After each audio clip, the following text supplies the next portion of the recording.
Welcome back to the Mech Deck Tech. Today we have another custom deck tech from Duskmourn, featuring Valgavoth Terror Eater. This is a mono black commander. They do cost 9 mana, so they are quite expensive to get out, making them a less ideal build if you're trying to go fast, but I think we're going to make it work.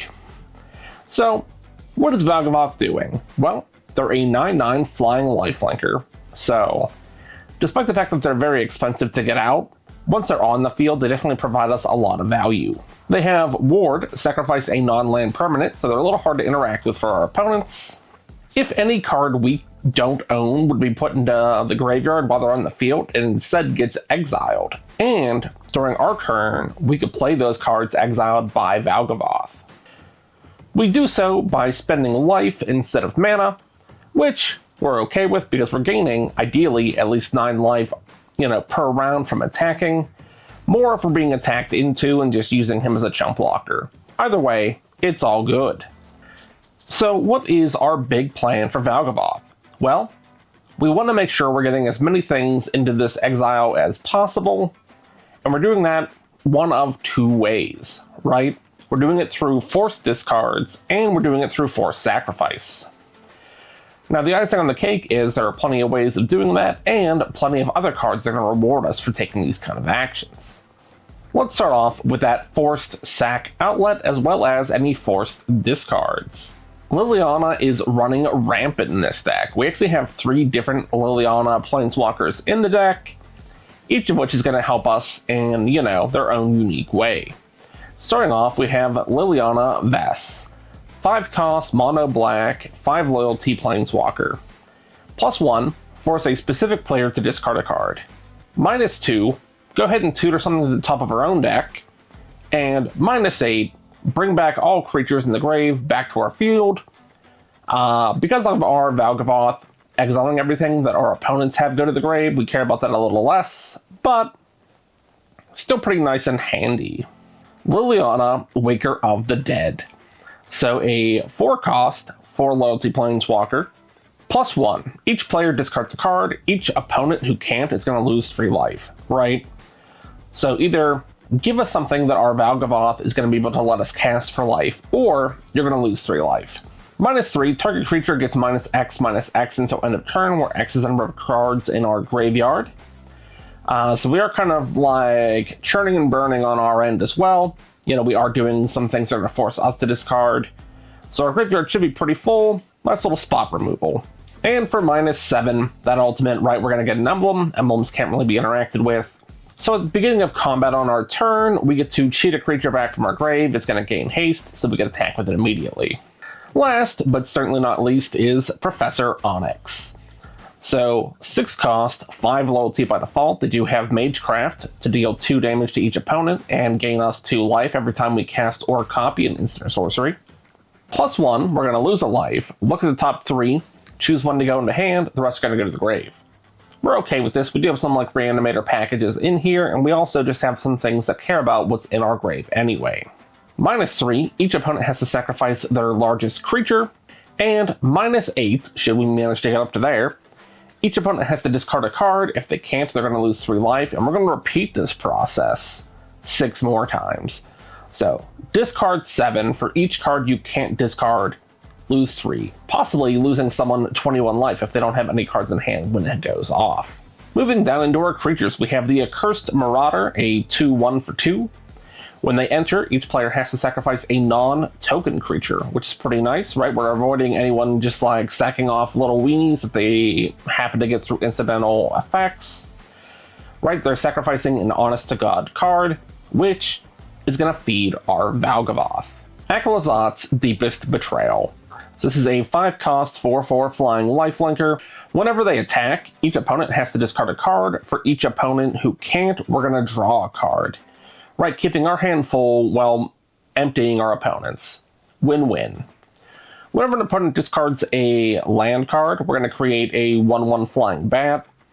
And whenever it dies, it will come back onto the battlefield as Temple of the Dead, which taps for black mana, and we can bring them back. Archon of Cruelty. So Archon is a little expensive, right? They're 8 mana, they're a flying 6/6. Whenever they enter or attack, target opponent has to sacrifice a creature or planeswalker, discard a card, and lose 3 life. At which point, we're also going to draw a card and gain 3 life. So, expensive for sure. Powerful, you know it. Braid's Arisen Nightmare, so a 3/3 for 3. At our end step, we can sacrifice an artifact, a creature, an enchantment, a land, or a planeswalker, and if we do, each opponent has to follow suit. For each that doesn't, that player will lose 2 life, and we're gonna, again, draw cards. Fel Spectre follows that up. This is a 1/3 flyer for 4 mana, and I know what you're saying, mech, that's not great value, and I hear what you're saying, but whenever they enter, we do force a specific player to discard a card, and whenever an opponent discards a card, they're going to lose 2 life. Really here for that second effect. The fact that they force a discard on ETB is nice, a little icing on the cake, but really more here so for the reward of it all. Hypnotic Spectre. So this is a 2/2 flyer for 3. Whenever they deal damage to an opponent, they have to discard at random, right? No more just pitching whatever they are okay with losing. They're losing a card at random. Necrogoyf. So Necrogoyf is a 5-cost star 4. Their power is always going to be equal to the number of creatures in all graves. Now again, with like, once our commander hits the field, you know, the only creatures left in graves will really just be ours, but that's okay. Because at the beginning of each player's upkeep, they are forced to discard a card. So we're going to make our opponents hellbent pretty quickly. Plu Crafter. So Plu Crafter is a 3/2 for 3. When they enter, we again force each opponent, or not each opponent, but each player rather, to sacrifice a creature. Each player who cannot do so is forced to discard a card, right? So either of these are beneficial to us, right? Either lose a card in your hand or lose a creature on the field. Both are good. Rankle, Master of Pranks, a flying hasty 3/3 for 4 mana. Whenever they deal combat damage to any player, we get to choose any number of the following. We could force each player to discard a card. We like this. We could have each player lose a life and draw a card. Like a little less, just because it is a little bit of group hug. I know that technically they're losing a life to draw that card, but I'm not the hugest fan of it. And each player sacrifices a creature. And if we have creatures to sack and like have them keep coming back, I'm okay with it. But I'm really here primarily for that first one. Rotten Mouth Viper. So this is a 6/6 for 6. We can sacrifice creatures to pay some of that mana if we really wanted to. But whenever it enters or it attacks, it's going to get a blight counter. Then, for each blight counter on it, each opponent will lose 4 life unless they sacrifice a non-land permanent or discard a card. Both effects are great. I think we could get out the Rotten Mouth Viper pretty early on. And as those blight counters really start to stack up, the value just really pumps out of them. Speaking of things we could just sacrifice and not care, the Rotting Rats. So Rotting Rats is a 1/1 for 2. When they enter, each player discards a card, and we could unearth them. Sticking on that rat train with the Stronghold Rats. This is a 2/1 for 3 with Shadow. Whenever it deals combat damage to a player, each player is forced to discard a card. Sir Conrad the Grim. So, he's not forcing discard per se, but he is a way of forcing mill, right? For 1 and a black, no tapping required, each player will mill a card. And whenever a creature dies or is just put into the graveyard from anywhere, we're going to deal a little bit of damage. So again, with how expensive our commander is, we're not necessarily going to have that exile effect online super early, but we still want to punish shit as much as possible. Listen, I'm degenerate, okay? I fully admit that. I'm a problem, because we're running Turgid, God of Fright. Right, so a 5-cost 4/5 with Menace, kind of a backup commander in a lot of ways. Whenever an opponent sacrifices a non-token permanent or discards a permanent from their hand, we just get it. The Raven Man. So a 2/1 for 2. At the beginning of each end step, if a player discarded a card, we get to create a 1/1 flying bird that cannot block. So a little bit of payoff for all this discarding that we're forcing. For 4 mana and tapping them down, we do force each opponent, so we don't have to be affected by this, to discard a card at sorcery speed. Torarch Dread Cantor. So a 2/1 for 2. They do have kicker for double black. They also have protection from white. Whenever an opponent discards a card, we're going to get a +1/+1 counter onto them. And if they entered kicked, we do force an opponent to discard 2 cards at random. Moving out of our creatures and down into some spell slinging, we are running Chain of Smog.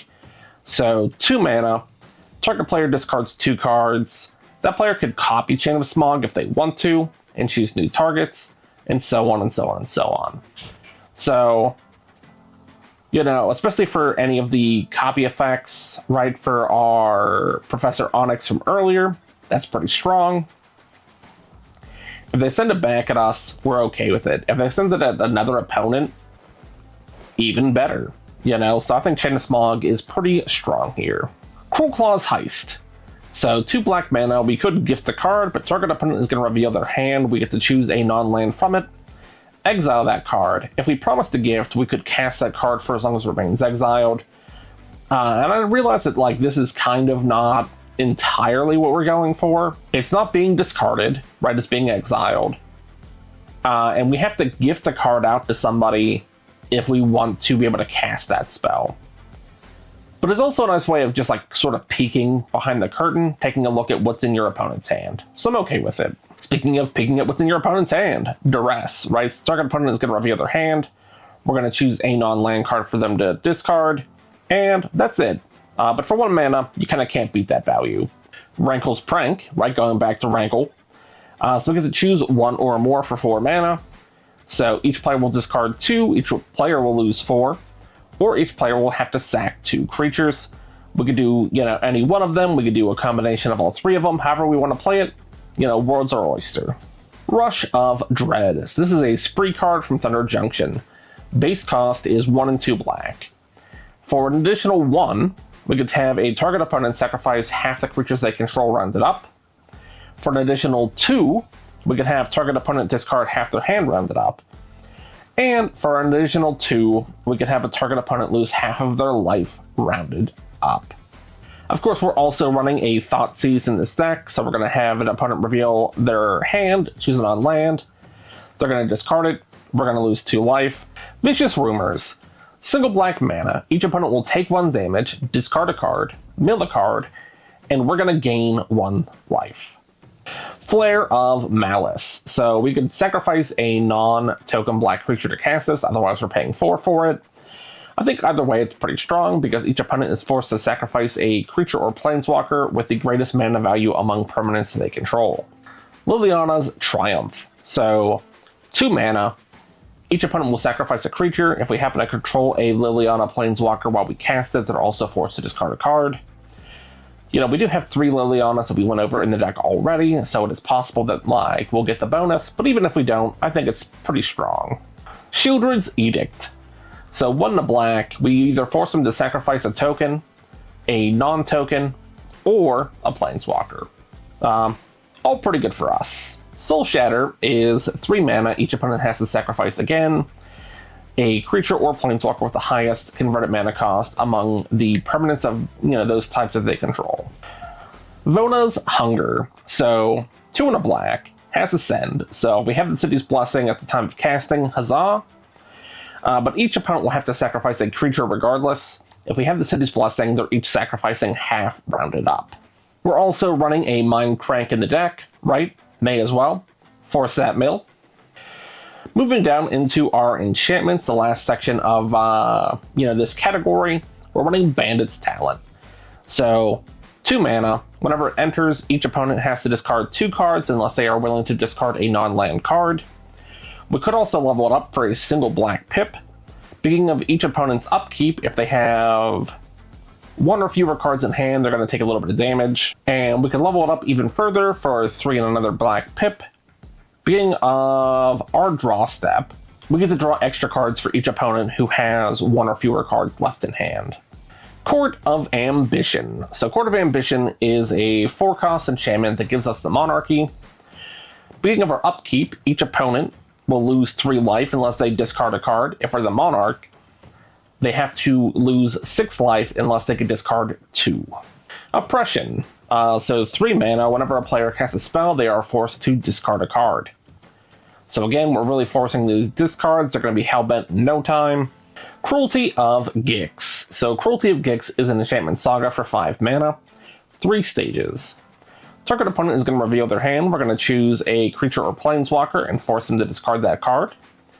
Step 2 is to search our library for any card we want, put it into our hand to cost us 3 life. I think that's fine. And lastly, we're going to put a target creature from a graveyard onto the battlefield under our control. Again, Commander's not out super early, so we're not forcing those exiles the entire game. There's going to be some decent creatures in those graves, especially since we're forcing sacrifices throughout the entire thing. Tiny Bones joins up.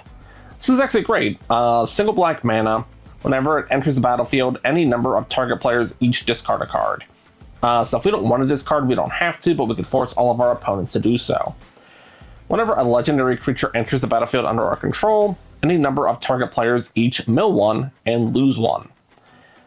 So I don't feel like we have an overabundance of legendary creatures, but that first effect is good enough, effectively.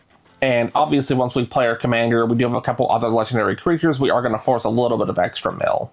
So those are all of the forced discards and sacrifices. Let's get into paying ourselves off for having done so.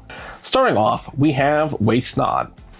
So this is an enchantment for 1 black. Whenever an opponent discards a creature, we're going to create a 2/2 zombie. If they discard a land, we're going to get 2 black mana to float.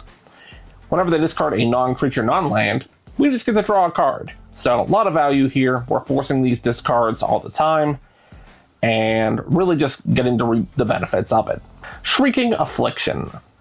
So this is a single black mana enchantment. Beginning of an opponent's upkeep, if they have 1 or fewer cards in hand, they just take 3 life. Quest for the Hailstone. Single black mana to play, enchantment. Whenever an opponent discards a card, which we're forcing all the time, we get a quest counter on it. At their upkeep, if they don't have any cards in hand, and we have a couple quest counters on this bad boy, they lose 5 life. Liliana's Caress. So 1 black enchantment. Whenever an opponent discards a card, they lose 2 life. Bloodchief Ascension. Beginning of each end step, if an opponent lost at least 2 life, we get a counter onto it. And whenever a card is put into the graveyard from anywhere, if Bloodchief Ascension has some counters on it, that player will lose 2 life and will gain 2 life. Geth's Grimoire. So 4 mana artifact. Whenever an opponent discards a card from their hand, we get to draw a card, keeping our hand nice and full. Tiny Bones Trinket Thief. We're back up into our creatures. So for 1 black, we get a 1/2. Beginning of each end step, if an opponent discarded a card this turn, we get to draw a card and lose a life, so keeping our hand nice and full. We can also pay 4 and 2 black for each opponent with no cards in their hand. They just lose 10 life. Sangromancer follows that up. They're a 4-cost 3/3 flyer.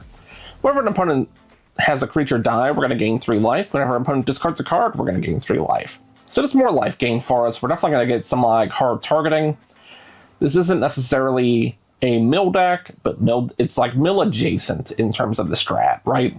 And so I think our opponents are really going to kind of treat us as the arch enemy that we're out here being. Asylum Visitor is going to kind of cap off this deck tech. They are a 3/1 for 2 mana. Beginning of each player's upkeep, if they have no cards in hand, we get to draw a card and lose a life. So this includes our own. They also could be used as discard fodder because they have Madness. There's a couple other cards in the deck that had it that I didn't touch on. But guys, that's the deck overall. Obviously, that's not the entire deck list. If you want to see that, there is always a link in the description down below. We have a Discord you could join if you want to hang out with us outside of YouTube. We're small now, but we're growing in numbers. But if you enjoyed the video, felt like you got some value out of it, go ahead, like, comment, subscribe, share the video with your friends. Leave it playing in the background on mute. Whatever you need to do. Help us grow. But I'm Mechanized Minion, aka the Energy King, wishing you good luck with your builds.